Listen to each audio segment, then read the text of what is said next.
Alex Eala is semi-final bound. And the reaction tells you everything you need to know. The cheers echoing across Edgbaston Priory Club aren't a television effect.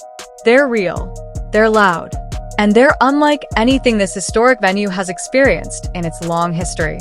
"I'm really happy," Eala said after the win. I felt good in a lot of moments and was able to overcome obstacles. Especially being the first week on grass, I'm really happy.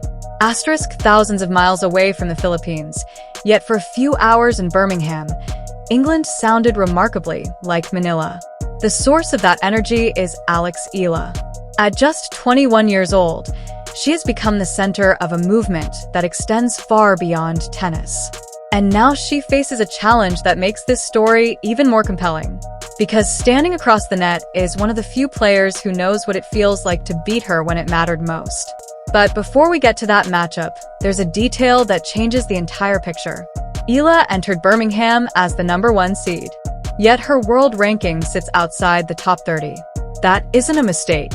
It's strategy. Birmingham is not a Grand Slam. It isn't even a main tour event.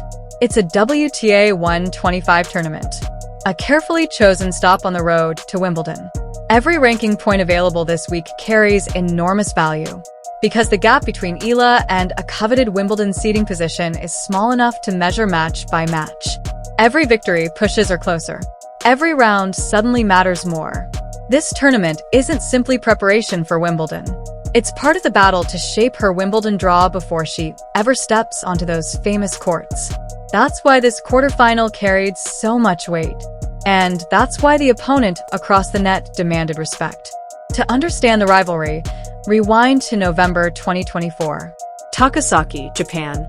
Eala stormed through the opening set against Maninkaya Sawenki and appeared firmly in control. Then, everything changed. Sawenki responded with a stunning comeback, dominating the final 2 sets and handing Eala one of the most painful defeats of her season. That result matters, because Sawenki is far more dangerous than her ranking suggests.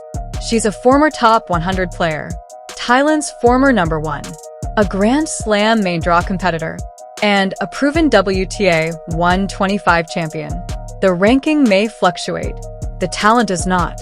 When a player has already beaten you convincingly, that memory never completely disappears.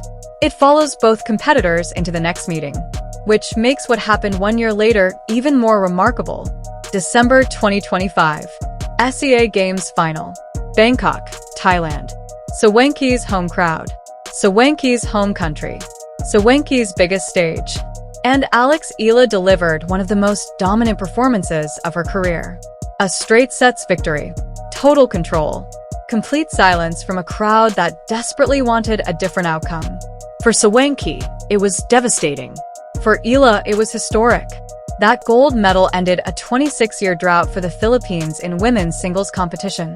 But the moment that truly resonated came after the match. Eala removed the gold medal from around her neck and handed it to her mother. 40 years earlier, her mother had won a SEA Games bronze medal in Bangkok as a swimmer. Same city, same event, different generation, different sport. A family story completed in the most emotional way imaginable.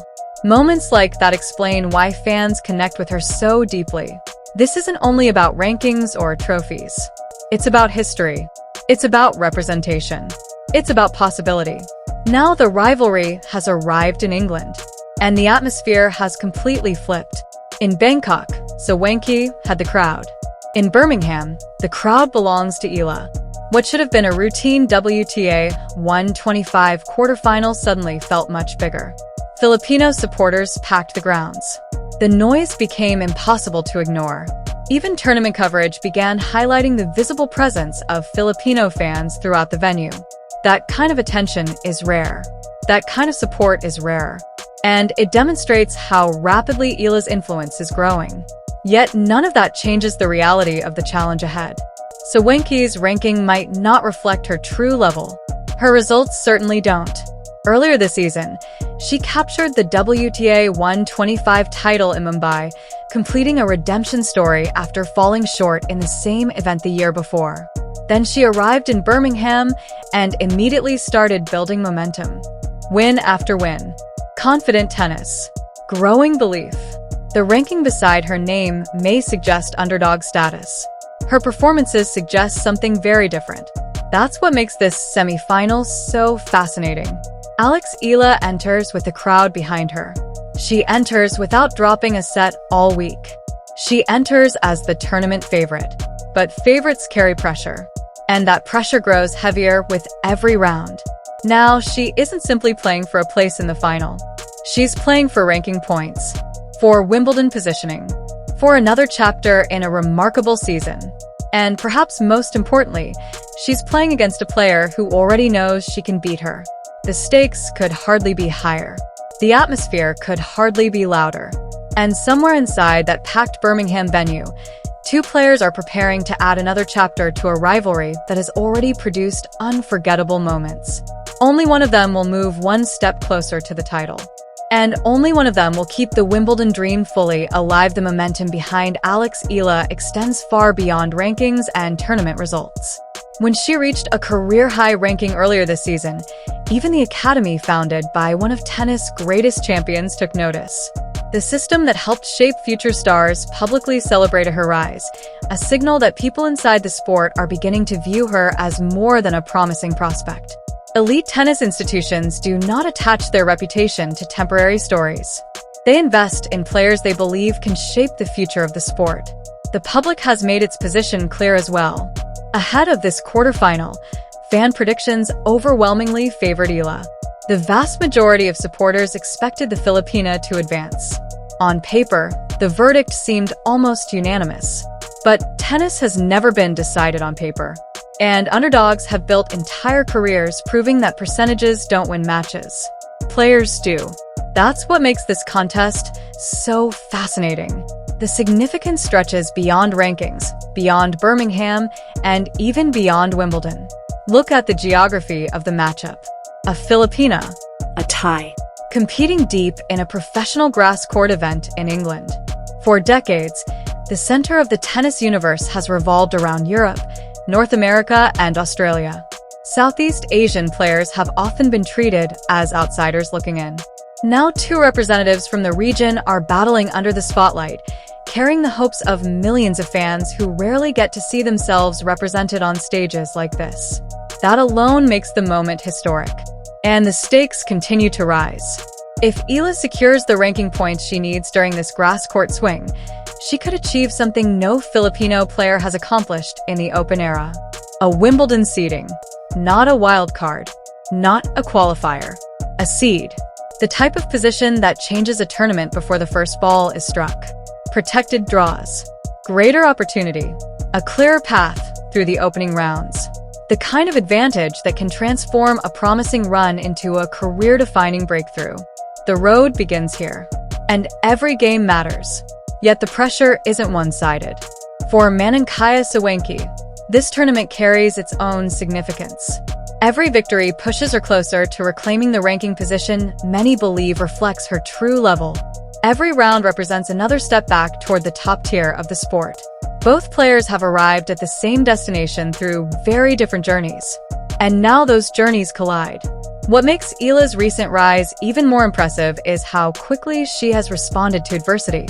Just weeks ago, she suffered a difficult loss on clay after taking control early and watching the match slip away.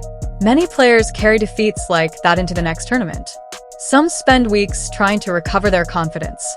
Eala appeared to do the opposite. She arrived on grass and immediately looked renewed. Dominant wins, confident movement, aggressive returning, no hesitation, no signs of lingering disappointment. The transition was striking. It revealed something important about her mindset. She processes setbacks quickly. She learns from them. And then she moves forward. That ability may be every bit as valuable as her forehand or her serve. Because the higher a player climbs, the more essential resilience becomes. Now the entire story converges in one place. A historic grass court venue.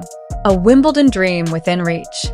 A rivalry that already contains victories and heartbreak on both sides. A family legacy stretching back generations. A nation watching every point.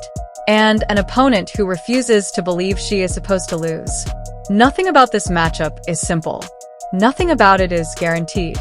The rankings suggest one story. The rivalry suggests another. And somewhere between those two realities lies the truth of what will happen on court. This is not a top seed casually advancing through the draw. This is a player standing on the edge of history while facing someone who already knows what it feels like to beat her. That is why this match matters. That is why the tension feels different. And that is why fans from across Southeast Asia, and increasingly across the tennis world, cannot look away. So now the question belongs to you. If Sawenki produces the upset, does it completely change the way this rivalry is viewed? And if these two were to meet again on the lawns of Wimbledon, who would you trust when everything is on the line? Make your prediction before the result is decided. Because the best predictions are the ones made before history reveals the answer. And when the final point is played, we'll find out who understood the grass all along.